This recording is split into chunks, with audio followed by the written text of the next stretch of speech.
got it.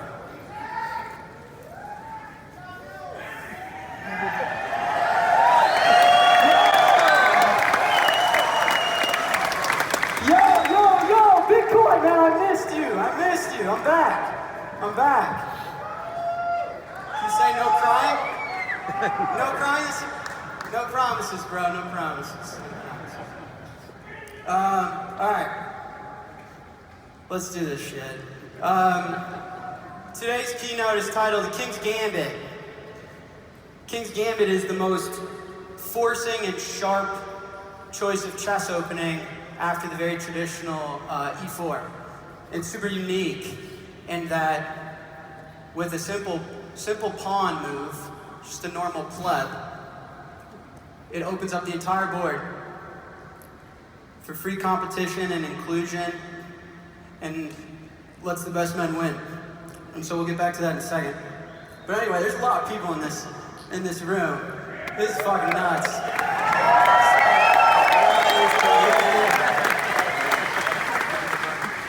So for those that don't know me, my name's Jack.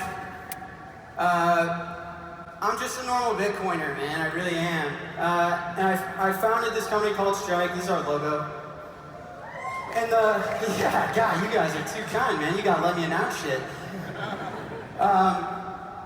This is the company's mission. The mission is, if we can help make the Bitcoin network easily more accessible and usable, we think we're really gonna change the world. And zooming down on that last sentence, we believe if we're successful in just helping, that Bitcoin, as the monetary network of the world, will be cheaper, be faster, more innovative and more inclusive. We think the financial system will benefit from all these properties if we could do that. But what does that mean? What actually is a payment network? Like what if I were to be able to help do that, what would I replace? So a payment network is a network that facilitates payment transactions between the merchant issuer, i.e. the requester, the merchant, and the source of this fucking definition. Ooh, fancy definition, right? A payment network more or less just facilitates this. Story as old as time. You got a dude who wants to buy stuff, and you got a store that wants to sell stuff. And a payment network is a network that helps facilitate that. So what's the history of payment networks? And where are we now?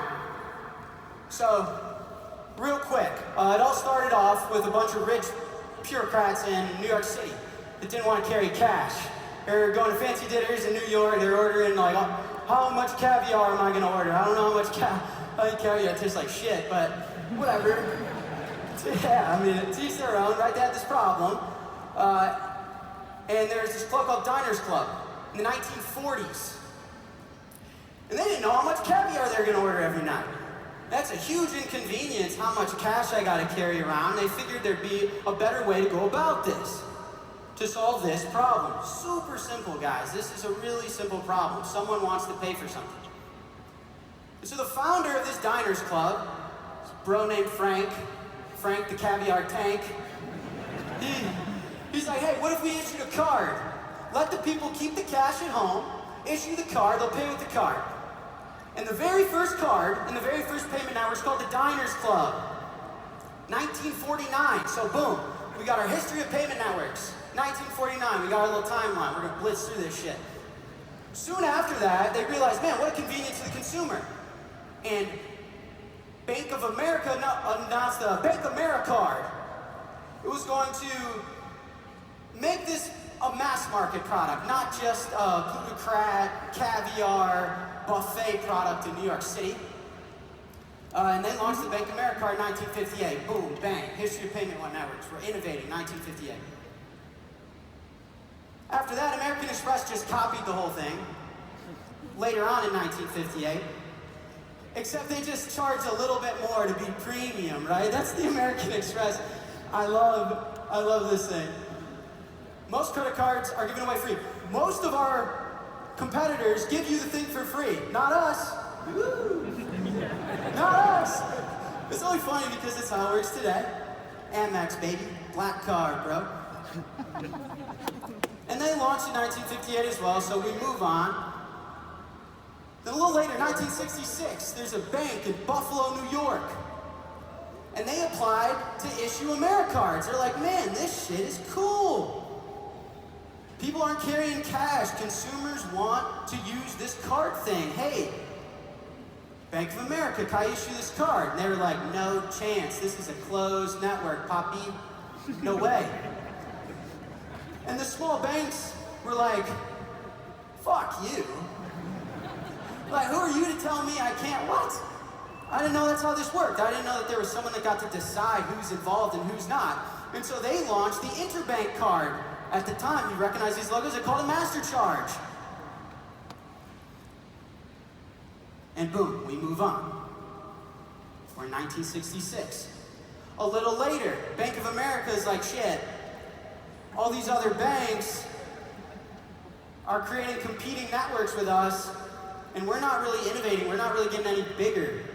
And so they gave up control of their payments network and recruited the other top big banks to collude and remain on top, which later became Visa in 1976. Did you know that? Did you know Bank of America founded Visa? I bet you did.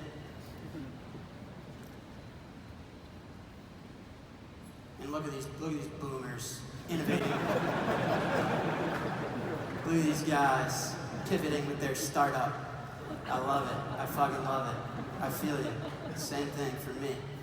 All right, 1976 Visa. We move on. Then, of course, Master Charge was feeling the pressure, feeling the heat. All the big banks, it's called Visa. They pivoted.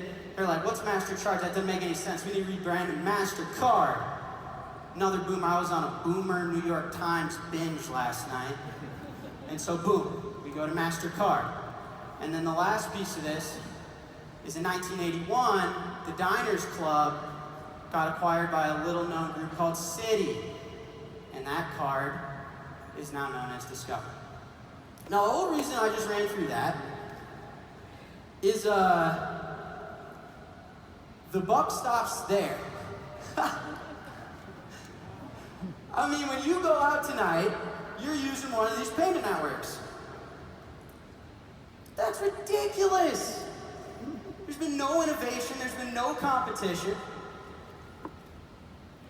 Right? In fact, this doesn't even count. I take these off. You can't just change your name. The fuck? So we take that out. Right? And so, in reality, payment networks have not innovated in over 50 years. That's insane. That is insane. You're telling me this problem of I want to pay for something has not innovated since 1949, since the caviar buffet. That's ridiculous. Like what? It's ridiculous. It's ridiculous. Right? Okay. So let's walk through it. What's actually happening? Because there's a lot of magic behind the scenes. We're going to break it down real quick. So there's a consumer, there's a merchant. There's a $100 transaction. I go to Walmart, I want to buy something for $100, let's say. So I got my card, they got their point of sale. But there's actually a lot more parties involved when I swipe at the register. There's actually 5 parties involved. There's the 2 actually participating, and then there are 3 intermediaries. First, there's my bank that issued me the card. Next, there's the bank that banks the merchant. And then lastly, there's the card network. So boom, I go swipe. I actually swipe the card. And here's what happens. The point of sale system hits up the merchant's bank and passes that card information. The merchant's bank takes the card info and pulls out a cheat sheet. And they're like, okay, hold on, let me think for a second. American Express is a 3, starts with a 3. Visa starts with a 4. MasterCard starts with a 5, Discover starts with a 6. Okay, let me pick up the phone. They call the card network. There you go, card network! Take this info. And then these boomers and their fucking cheat sheets, man. So these boomers pick up their cheat sheet. And they're like, okay, hold on. With this card info, did this card come from Chase, Bank of America, Citi, Wells? Who issued this? And they find the bank, they call them. All right, a three-party call. And the card processor goes, yo, we good? Does Jack have $100? And my bank goes, yo, yeah, we're good. We're good. And then the card network goes, yo, to the merchant bank, we good, baby. And the merchant bank goes, yo, we good. You guys know that Budweiser commercial? Waza! Process of payments. And so then the merchant bank then calls the point of sale back and they're like, it's all good, man.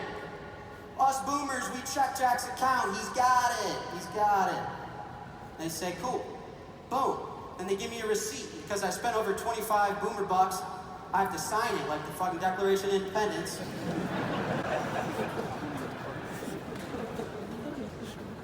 But then, we're not done. None of the money moved. They just wazza at each other for a second. And the wazzas are fast, right? You've been at Chipotle, it's fast. So the card network goes, we gotta move the money. Like, yo, you guys still here? You still on phone? We gotta actually sell the money. That's my job at the end of the day, that's what I get paid for. And they issue the statement for the $100. Then my bank, this is how it works, I swear to God. My bank goes, yo, I'm just gonna keep some of this shit, man. Jack's already walking out of Walmart, nothing they can do about it. I'm just gonna take a couple bucks. So out of the $100 statement, I'll take two, I'll get you 98. And the card network's like, Jesus, man, the brain on you. I'll do that too. 97, 75. And then the merchant bank's like, I'm in, right? Let's go. More caviar for me. And then we end up with 97. So on a $100 transaction, I spent $100. The merchant gets $97. And the 1949 payment networks take 3%. Right? That's how it works. How it works. How it works. It was invented when my grandfather was my age, but it's literally what happens when I go to Chipotle. Okay, so let's summarize. That was really complicated. Put your brain in a pretzel. That's it. That's my slide. That's all that happened. The money moved from me to the merchant. That's it. That's actually how it works. That's breaking down the magic for you. They literally just did that. And so you're telling me, since 1949, I mean, in 1949, it was probably some super genius shit. They were like, dude, check this. I'm gonna go load up on caviar, and my pocket's not gonna have a ton of wads of cash in it. And they're probably like, dude, you gotta break that. You gotta draw that out a piece bigger. But today, I mean, for fuck's sake, man. Right? That's ridiculous. What about the PayPal mafia? You know, Jack Dorsey's one of my heroes I look up to. I mean, none of that's changed? You kidding me? Because we have seen a lot of consumer innovation, right? Like I just mentioned. I look up to Jack Dorsey, all he's built. The Cash App, fucking awesome.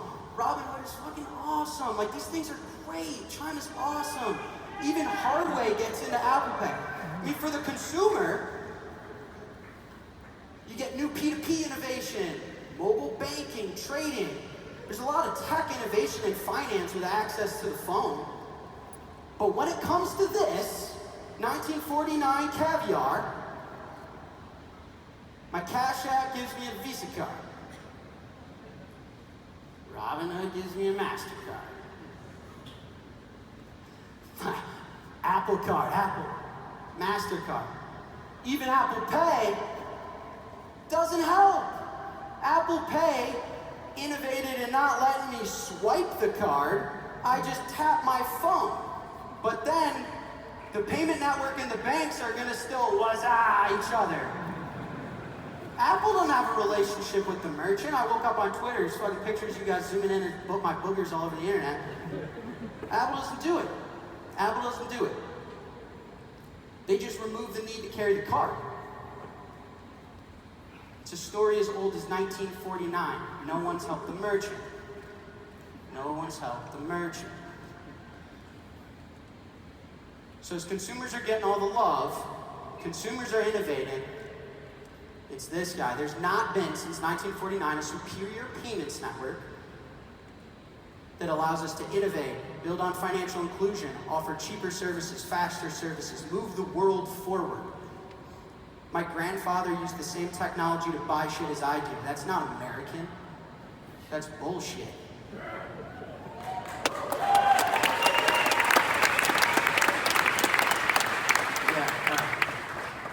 So exercise. Let's build the superior payments network from scratch. It's fun. Kid can dream. Kid from Chicago can dream. So what would the network benefits be? I'd say first and foremost, it'd be the first and largest network, right?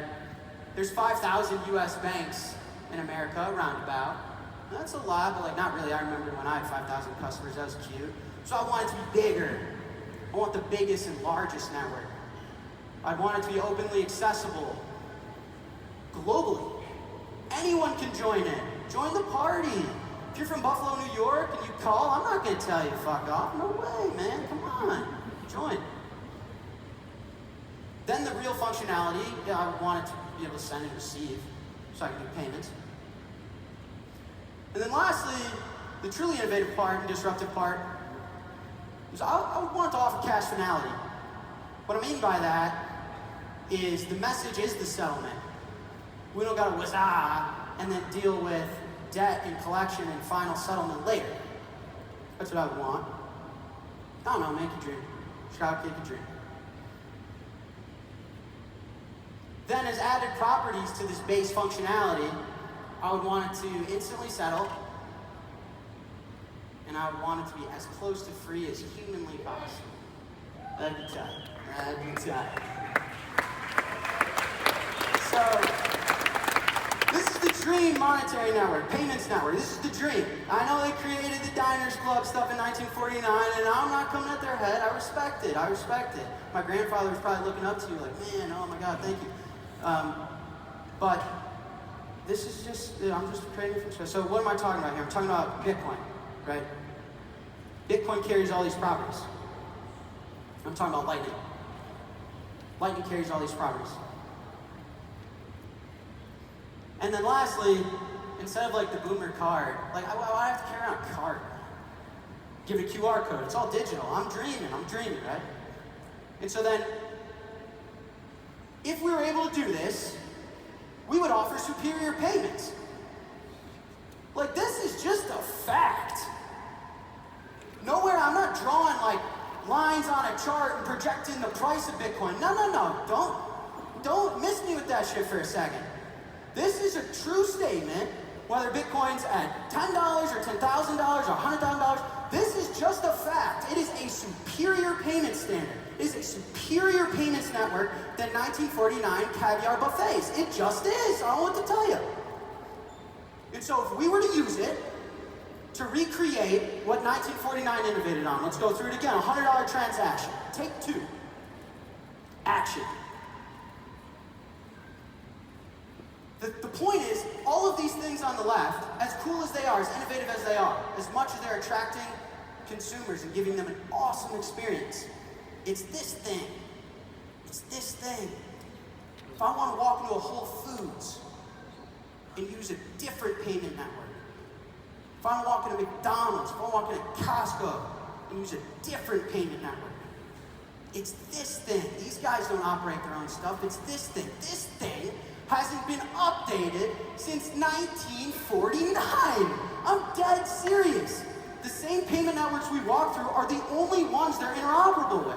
So let's say, walk through for a second, if we added this one to it, finally, dust the cobwebs off, and we add a new payment network to it, the superior payment network to it, one so good you'd think you made it just on like a video game. It's an NBA 2K creator player payment network. I'd scan this QR code to make the $100 transaction. Fuck the boomer card shit. I'd be debited $100.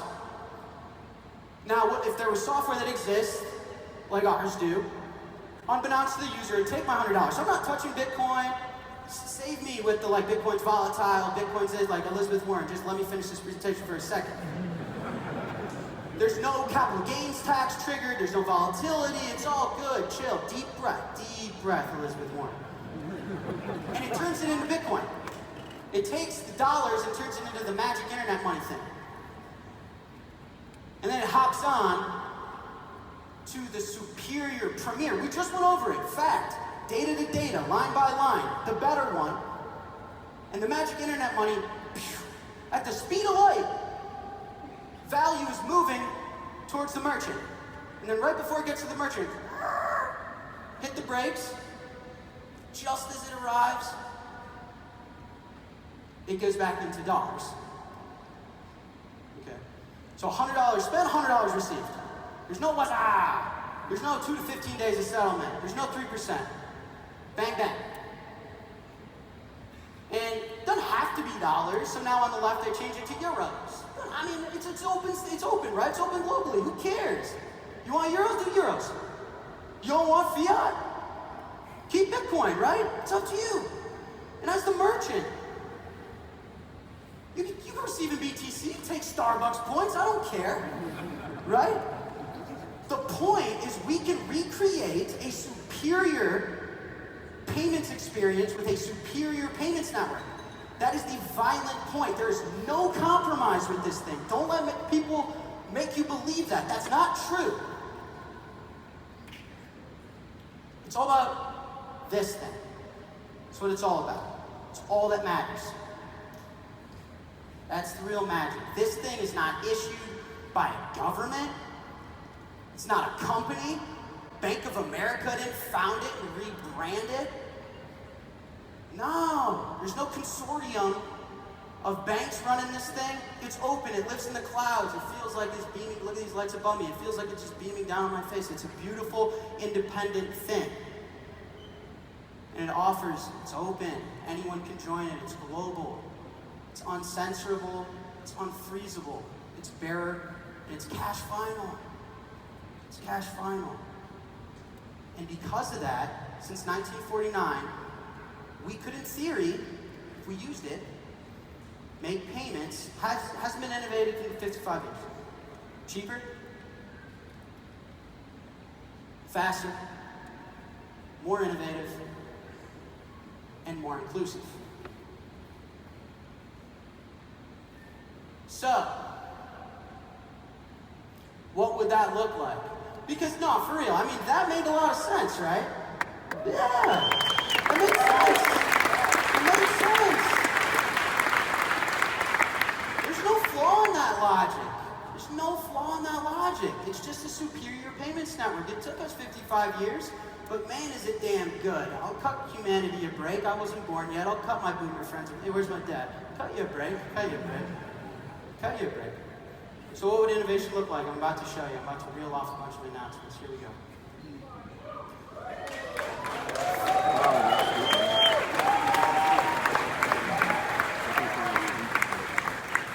So first and foremost, Stripe's officially partnered with Shopify.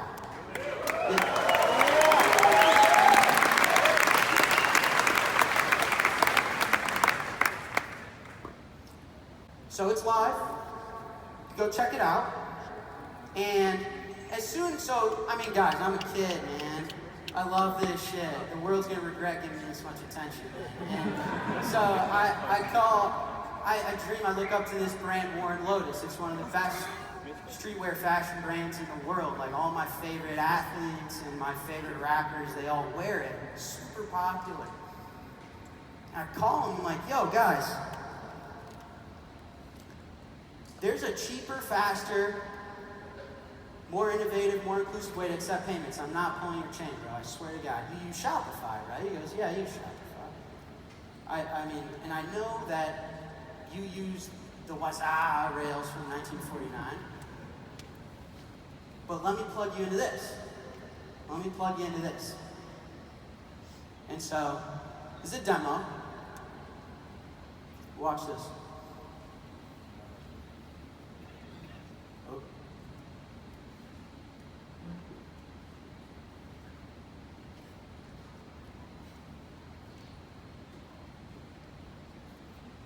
How do I play the video, guys?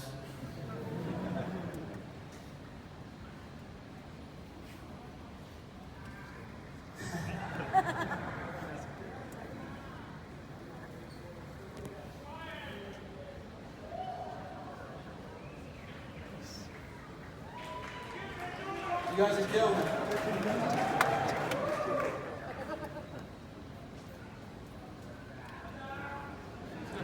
Killing me. Oh, we got it. Chill. Chill. We're gonna run over, but that's alright.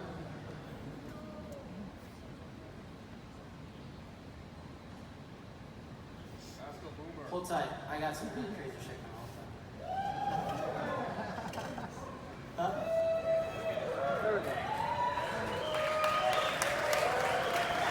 Ah.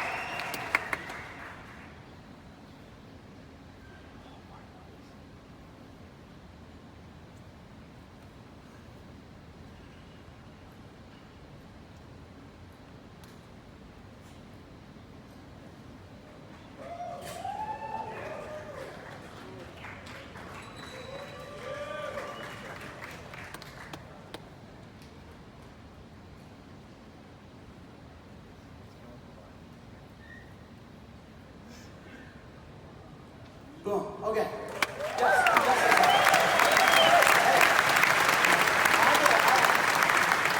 The next video is very, very important. The next video is very, very important. Okay.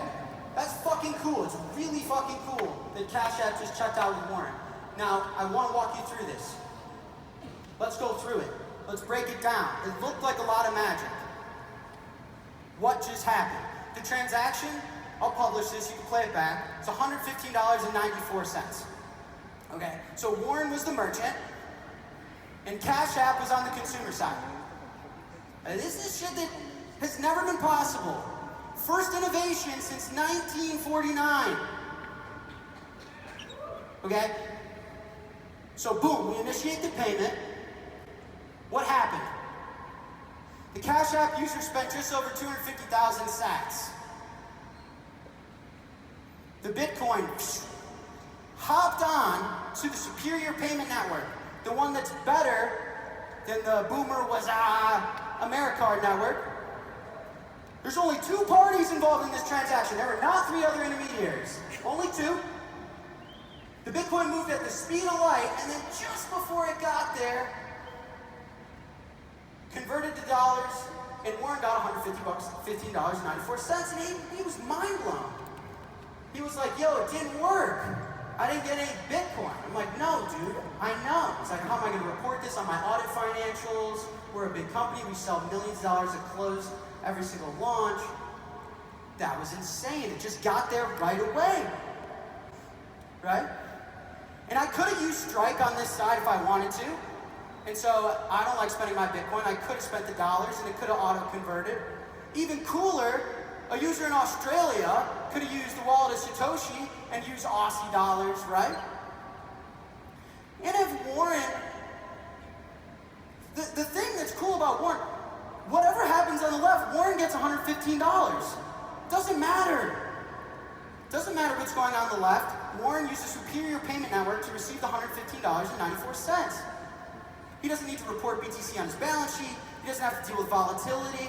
All of what the boomers say about this industry and this payment network is not true. If Warren wants to go buy Bitcoin with it, he can.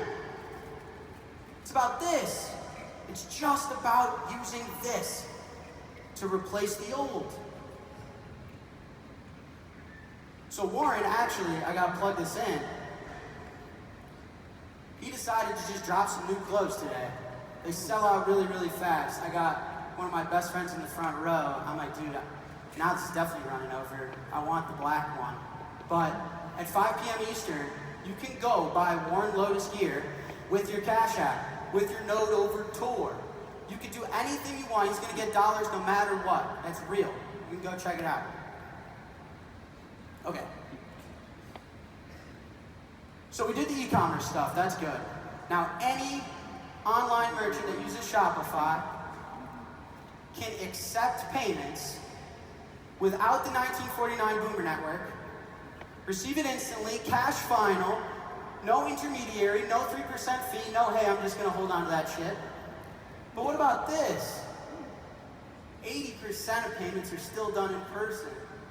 No matter how innovative Cash App is, no matter how awesome Venmo is, no matter how cool Robinhood is, they all integrate the Lightning Network, it doesn't matter.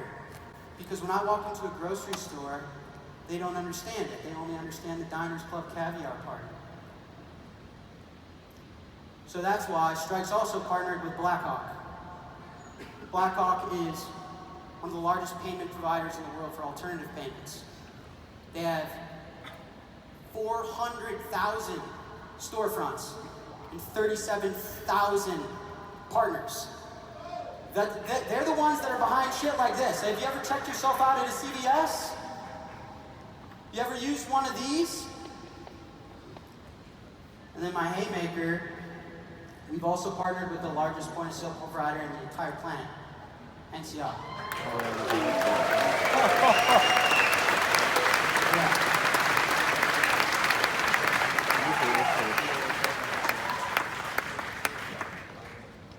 Because we just got to give merchants the new superior alternative payment network. And so, this year, have you guys ever shopped at any of these? Any of these? Yeah.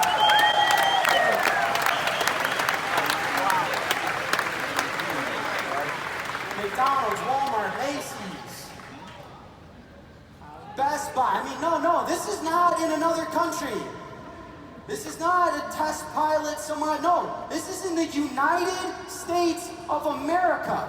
You're going to be able to walk in to a grocery store, to Whole Foods, to Chipotle. You want to use a Lightning Note over Tor? You do that. You want to use the Cash App? You do that.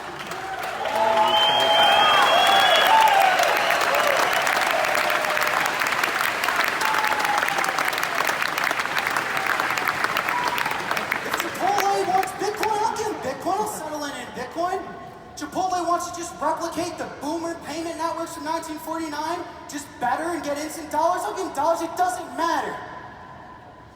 It's a new, innovative, superior payments rail that is finally embedded and distributed into our lives. And so I used it for the first time recently. Watch this. Yo. We're in sunny Chicago. We're gonna walk into a grocery store and buy some Coke over Tor. A card network is not gonna process this transaction. Bitcoin's open monetary network is gonna process this transaction. Let's go! Hello. Hey. Can I check out each of these separately? I'll do the Coke first. Let's buy some Coke over Tor, ladies and gentlemen. Boom. Open payment standard. This grocery store is showing an open payment standard to receive dollars in their cash register. I could use any Lightning wallet I want. I'm gonna go with Zap, which is connected to my Lightning node running over Tor at my house.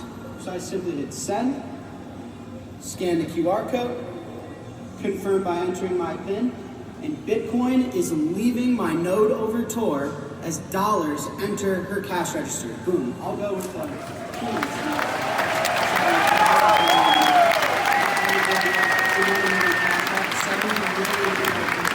I'm simply going to scan the QR code again, enter my PIN, and confirm the Lightning payment. Money is leaving Cash App over an open payment standard and entering dollars in her cash register. Can I use pay with QR code for that, Bud Light? Thank you. We've also integrated for point of sale systems that are not interoperable an ability to pay with a QR code. So I'm going to present my QR code. Awesome, thank you. I have it programmed to open my Moon wallet. I'm going to confirm my PIN. I have the payment pulled up right here. I'm going to send. Should be good? Yeah. Good to go? Yes, we're good to go.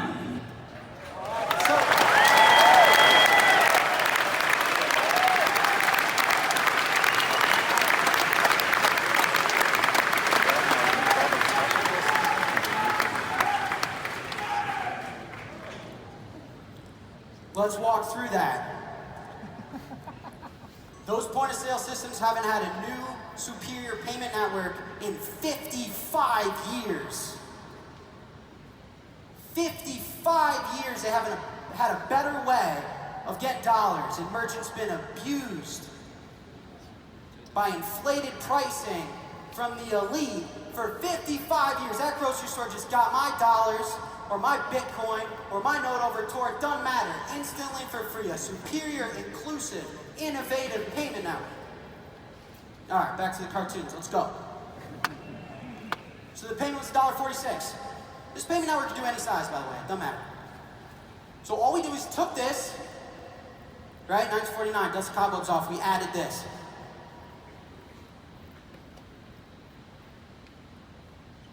And so we used the superior monetary network, and the first transaction was my note over Tor, right? I spent, what did I spend? A little over 3,000 sats for Coke over Tor. It's a joke that writes itself, honestly. And the Bitcoin hopped onto the superior payment rail at the speed of light, entered into the store, and then right before it turned itself into dollars. So to the grocery store, it's no different than someone using their Apple Card or their Cash Card or a card issued by their bank. They just get dollars. They don't care. It's just way cheaper, way better, way more customers, way more global. That's it. And then the second one, I use the Cash App. 70 million Americans can do this. 70 million Americans can settle directly without WhatsApp payment networks in 1949 with merchants. Sats left my wallet, dollars enter the account. Then the third was Moon Wallet. I care so much about this that I integrated the Boomer gun scanner so you could show your phone with an open interoperable QR code and they could scan your phone and be interoperable to settle dollars with them. I could have used Strike. If I didn't want to spend my Bitcoin, I wanted to do dollars over the Lightning Network. I could have used if the boomers want to come on, they can come on. It's for everybody. If a bank integrates with the Lightning Network and they want to issue my payment, they can. Doesn't matter. Doesn't matter. And the merchant could have been Square. Could have been a Square point of sale terminal. The point is this. The point is this. It's a superior payments network that we've been longing for 55 years. It's just better. No boomer cheat sheets, no Waza, no late 2 to 15 day settlement. It's this. It's this. Anyone can build anything. Anyone can build anything. Because you know the America that I want to walk into? When I walk into Whole Foods, when I walk into Chipotle later this year and now, I want to be able to use my Lightning node over Tor if I care about my privacy. I want to be able to use the Cash App. I want the Elon Musks and the Jack Dorseys and the Jeff Bezos and everyone in this room to be able to compete and build tools for me to check out at Walmart and sit on the same level playing field as the banks and the card networks. And it's an open standard where the best man wins.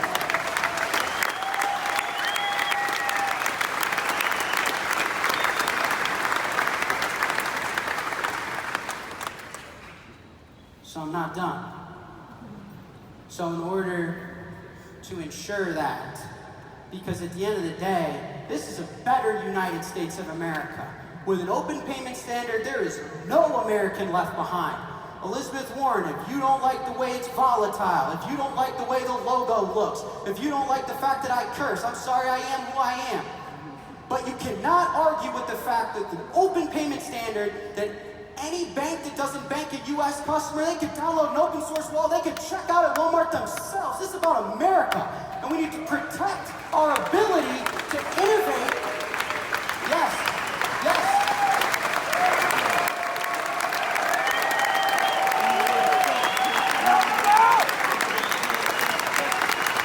Better for everybody, it's better for business. Grows your margins, it's more inclusive, it's more innovative, it's cheaper, it's faster. Nobody loses, everybody's invited. It's a fair game. And so that's why I've also been working with policymakers to ensure that we have the right to do that. We have the right to do that, to innovate and build freely in this country. So I've been working with Senator Lummis. to make sure that in this country, the United States of America, that we support this open payment standard and it isn't threatened by anybody else. So the quote reads, "If America wants to remain the global financial leader, we need to foster innovation. Stripe's announcement is a valuable contribution toward bringing America's financial system into the 21st century. I'm working to bring smart legislation to the digital asset space so that innovators like this can be integrated into America's financial services industry, and by doing so, we can protect consumers and empower individuals and small businesses by encouraging responsible innovation." This is 55 years in the making.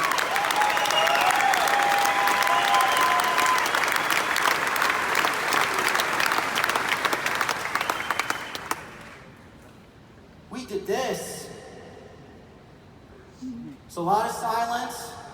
It was a lot of no innovation. It was a lot of artificially inflated prices. It was a lot of fight.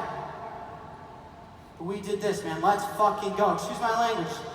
If I want to mine Bitcoin in my home and walk into CVS later this year and use the Moon Wallet, who's to tell me I can't do that? Now, nobody. Nobody.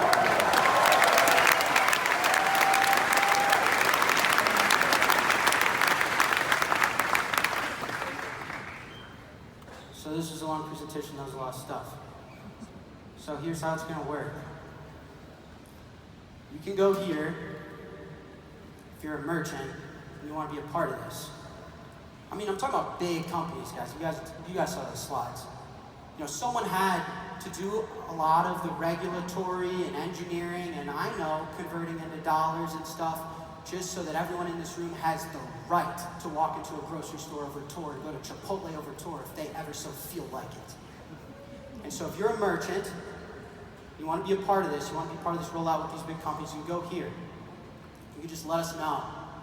1 in 6 point-of-sale systems are by NCR. Blackhawk was behind the Venmo and PayPal checkout at CVS. I mean, I'm dealing with big businesses.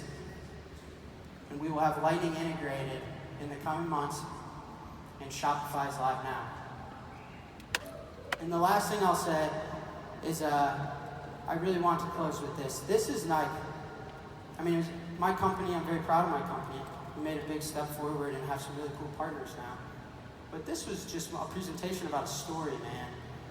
This was a story of consortiums forming from financial services industries to form payment networks that have had such a strong grip and foothold, and there hasn't been anything superior that improves on cheaper, faster, more innovative, and more inclusive access.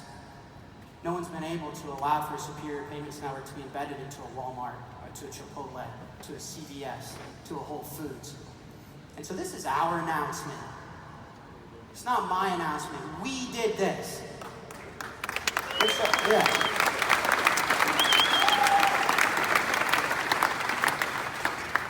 And so I just want to say, don't keep going.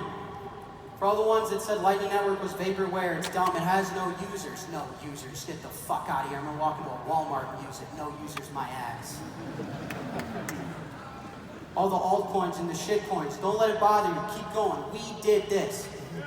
We allowed for, you want more privacy, you want the blue one, you want the green one, you want the fast one, you want the cool one. Customer preference, customer choice, the individual sovereign right is valued. And merchants can opt for whatever payment network experience they want. We did this as Bitcoiners. This is a massive step in payments, in moving the world forward in a way that it has not been moved in 55 years. So that's all I got. I love you guys. Thank you.